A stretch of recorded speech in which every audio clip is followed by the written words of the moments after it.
Olá pessoal, tudo bem? Meu nome é Denise Batista, eu sou corretora de imóveis em Orlando e esse é o quarto e último vídeo da série sobre contabilidade na Flórida com a querida Carol Larson. Obrigada, Carol. Obrigada mais uma vez, Denise. Tão gostoso estar aqui aprendendo com você. E hoje a gente vai falar um assunto super importante, FIRPTA.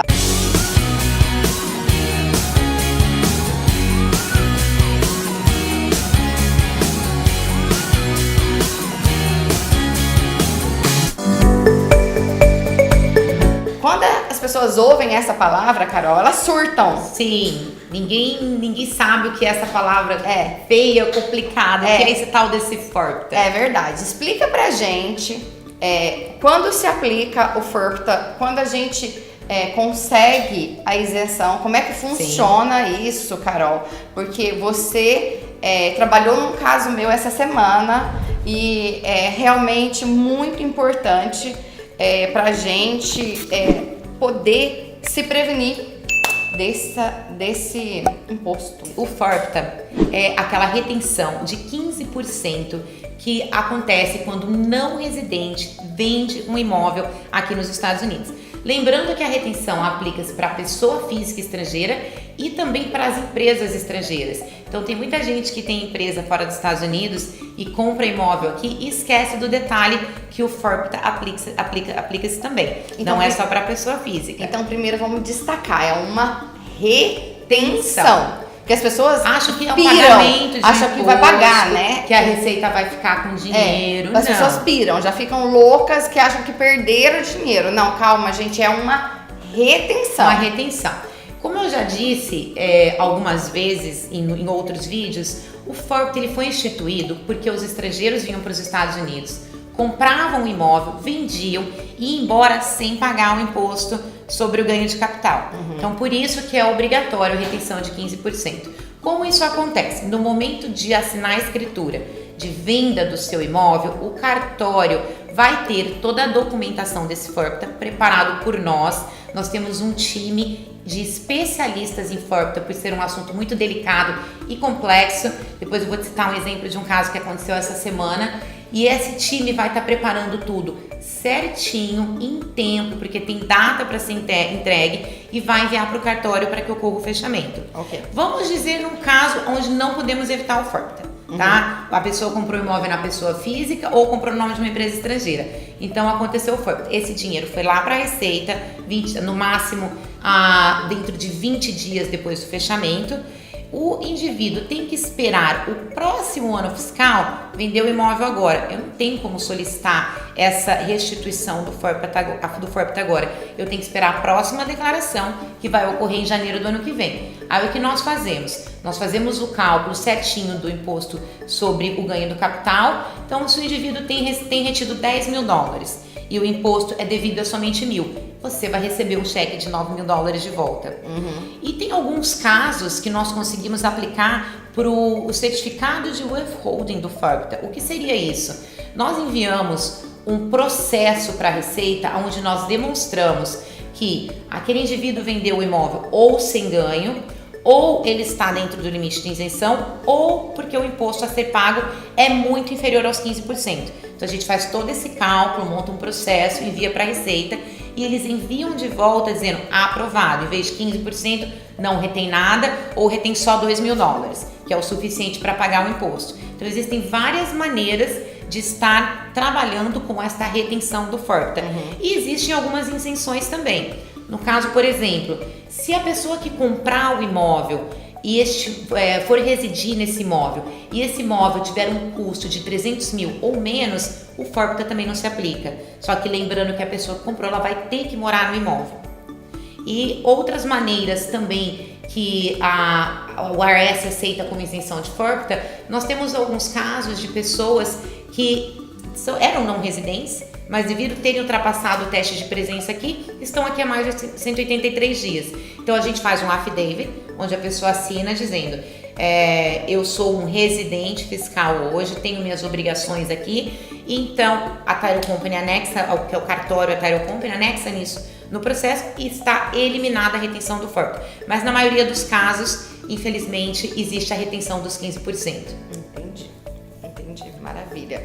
E é difícil o cliente fazer esse formulário de longe, estando lá do Brasil ou não? De maneira alguma. O cliente não precisa estar aqui, como em todos os outros processos de abertura de empresa, de preparação de impostos. Nós agimos como intermediários, a gente entra em contato com o corretor, com o cartório e fica falando com o cliente no Brasil, ou se precisar falar com mais outras pessoas aqui, porque muita gente tem que falar com seguradora, então envolve-se outras empresas ou outras pessoas. A gente faz tudo sem que a pessoa esteja aqui. Então eu só preciso que o corretor ou o cartório me passe os documentos necessários para a elaboração do FORPTA e a gente faz tudo com a pessoa estando à distância. Entendi. E o valor que o cliente realmente vai pagar do imposto é do valor que ele pagou para o que ele vendeu? Vou te explicar para você. O ganho de capital ele é calculado da seguinte maneira. Você comprou um imóvel por $500 mil. Você vendeu o imóvel por $600 mil. Você vai fazer a diferença entre os 600 e os 500, que vai dar os $100 mil, e normalmente a alíquota é de 15%. Existem alguns casos para aquelas pessoas que têm a renda muito alta, que a alíquota do ganho de capital chega a 20%. Mas na maioria dos casos é 15%. Lembrando que quando nós vendemos um imóvel que estava locado, como eu disse, a gente já conversou num outro vídeo, esse imóvel de locação ele é considerado um negócio aqui nos Estados Unidos. Uma das despesas que a gente inclui na declaração do imposto de renda é a depreciação. Então, tem muita gente que é sempre bom vocês avisarem que vende esses imóveis e não sabe que a depreciação tem que ser recapturada. Então, o que eu quero dizer? Então, nesse cálculo que eu acabei de explicar, vendeu por 600, comprou por 500, ganhou 100, eu preciso recapturar a depreciação. Vamos dizer que eu usei $5 mil de depreciação nos últimos anos. Eu preciso adicionar isso de volta no meu cálculo. Então, vai ter um ganho de capital um pouquinho maior. E, por exemplo, nesse caso, decoração que o cliente gastou. Se a casa foi vendida com todos os móveis dentro, essa declaração a gente vai adicionar o custo do imóvel também para diminuir o ganho de capital. Outra coisa muito comum que acontece, dependendo quando a pessoa não compra às vezes um imóvel tão novo, ela tem que fazer reforma, tem muita manutenção. Então, toda essa parte que a pessoa gastou, que agregou valor para o imóvel, que a gente chama de improvements, a gente também vai incluir para calcular o imposto sobre o ganho de capital e vai diminuir o valor que você tem a pagar. Ai, maravilha, isso é muito bom saber, porque realmente é a situação do meu cliente. Gente que constrói piscina, compra uma casa sem piscina, depois gasta lá $70 mil com uma piscina, então seu imóvel não vale mais 500, vale 570, pode não valer para venda, mas para cálculo de imposto de renda ele vale 570. Colocou o painel solar, gastou mais $40 mil, vamos adicionar mais $40 mil. Não, justamente porque no caso do meu cliente era casa de férias que vendeu mobiliada. Aí pode colocar os móveis. Então dá pra colocar os móveis, muito bom. Não, e vocês ajudaram muito porque intermediaram tudo, porque o cliente não estava aqui, ficou todo o tempo em contato com o Title Company, comigo, então foi super interessante. E é bom porque o que eles me explicaram é que não vai esperar até o ano que vem. Vai dar para devolver em menos tempo. Então, você está falando do certificado. Do certificado. O certificado é aquele processo que nós enviamos para a Receita, uma demonstração. Olha, o cliente comprou a casa por 400. Ele está vendendo por 350. Então ele está tendo prejuízo. Ou o cliente comprou a casa por 400 e está vendendo por 450. Peraí, tem 50 mil de ganho? Tem o limite de isenção e mais outras coisas que o cliente pode ter feito no imóvel, como a gente acabou de dizer, que agregou valor. Então o imposto chegou a zero. Ou, outro caso, o imposto ficou retido de FORPTA $50 mil. Quando a gente faz o cálculo, o cliente tem que pagar só $2 mil. Então a gente demonstra isso e eles emitem o certificado. Só que é muito importante, que a gente receba do corretor ou do cartório o quanto antes essa informação, porque a Receita demora para processar esse certificado. Não, e a gente também, o que eu fiz no meu caso? A gente explicou para o cliente, pode ser que devolva em até 3 meses, pode ser que não, que devolva no começo do ano para o cliente estar ciente, mas o nosso cliente estava ok, né? Ele entendeu que é uma retenção. Os corretores experientes igual a você, eles sabem como funciona o FORP. Então, o que às vezes pega a pessoa despreparada é que tem alguns corretores que não sabem da existência do FORP. Então, ele tá pensando que ele vai vender o imóvel e receber aquele valor integral e de repente ali na mesa, na hora de assinar, ele recebe a notícia que 15% vai ficar retido. Aí leva um susto. Ele leva um susto. Então, Nunca por ouviu isso que é falar do importante FORP. ter um bom corretor também, uma pessoa experiente para te auxiliar. Não, e às vezes o cliente nunca ouviu falar do FORP, leva um susto, quase desmaia, né? Exato. Não, tem que saber e Exato. saber que é só uma retenção, que vai ser devolvido. E aqui nos Estados Unidos é tudo muito sério, então é devolvido realmente, né? Tem muita gente que me pergunta, eu tenho alguns casos de clientes que estão esperando há 6 meses, 7 meses. Mas, Carol, será que esse dinheiro vai chegar? Eu falo, eu te garanto. Vai Pode chegar. Demorar mais um ano e meio, mas chega. Eu não tenho nenhum caso. E você deve saber também de pessoas que não receberam de volta esse dinheiro. O que acontece muito, para deixar bem claro para as pessoas, por que às vezes demora? Os brasileiros têm nome muito longos. Então, a gente aqui normalmente tem o primeiro nome do meio e o último nome. Aí, quando vai fazer o fechamento de um imóvel para um brasileiro que tem 5 sobrenomes, nós nunca sabemos, às vezes, exatamente qual foi o sobrenome usado no cartório para que eu coloque a mesma documentação. Então, existe um conflito. Então, a Receita demora para localizar aonde está essa retenção que foi feita no momento da venda. É verdade, isso acontece com o Jonathan, meu marido, o tempo todo, porque ele tem muito sobrenome.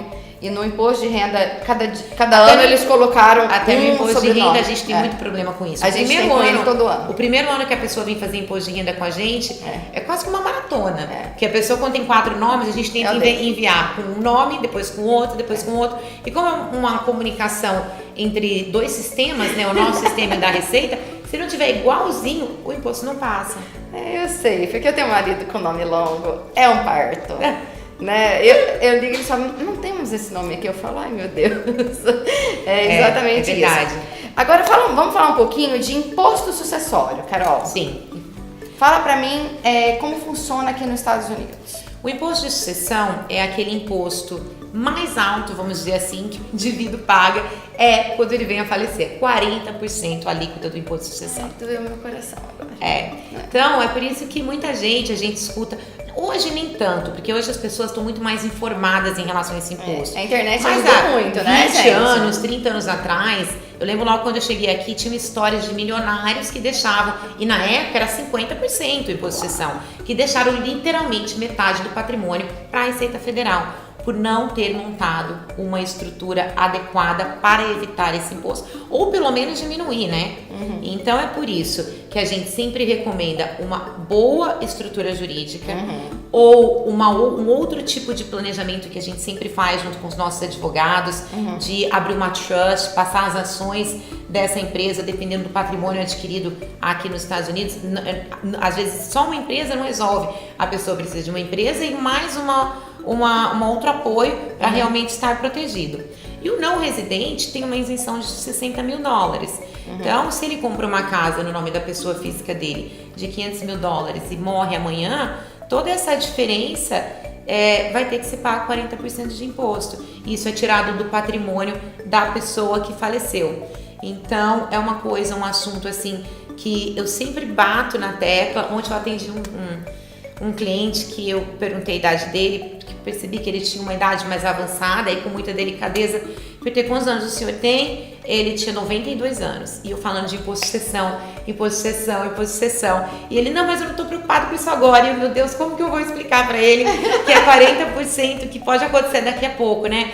A gente sabe, né, independente da idade, não é porque ele tem uma idade avançada e nós estamos um pouquinho mais jovens, vamos dizer assim, que a gente não tem que se preocupar com isso, porque acidente acontece com todo mundo. Você tem que estar preparado. Claro. É verdade. Tem que estar preparado. Não, é super importante, gente, ter um profissional qualificado para te orientar, para poder estar montando essa estrutura para você, para sua empresa, para poder organizar a sua vida aqui nos Estados Unidos. É por isso que a gente recomenda o grupo Larson Account para vocês. Eu realmente indico para os meus clientes, eu uso essa empresa. Para mim, porque realmente fez diferença na minha vida. Então, Bom, obrigada por você ter aceito o meu convite. Sempre à disposição. Gente, foi um parto ter a Carol aqui com a gente, porque realmente a agenda dela é super lotada. Ai, enquanto eu tô aqui, o mas telefone sempre tem dela... tempo pra você. Não, obrigada. O telefone dela não para de tocar, tem um monte de gente batendo na porta, mas obrigada por Que isso. estar aqui Estamos no canal. aqui sempre para ajudar a responder todas as suas dúvidas e as dúvidas dos seus clientes. Não, e ela tira mesmo, às vezes eu mando pergunta pra ela, pergunta dos clientes, ela sempre é super atenciosa. Muito obrigada mesmo. Obrigada. Então, gente, se vocês têm dúvida, se vocês precisam de ajuda com imposto de renda, eu super recomendo. A gente vai deixar todas as informações da Carol Larson e da Larson Accounting aqui na descrição dos vídeos. Se você não assistiu o vídeo 1, 2 e 3, assistam, porque tem a série completa aqui no canal. Então, muito obrigada pela participação. De nada. A gente vai continuar te indicando sempre. Obrigada. Tem também as indicações dela no nosso site. E para você que assistiu, muito obrigada por assistir. Se você gostou desse vídeo, curte, comenta, compartilha e até o próximo vídeo.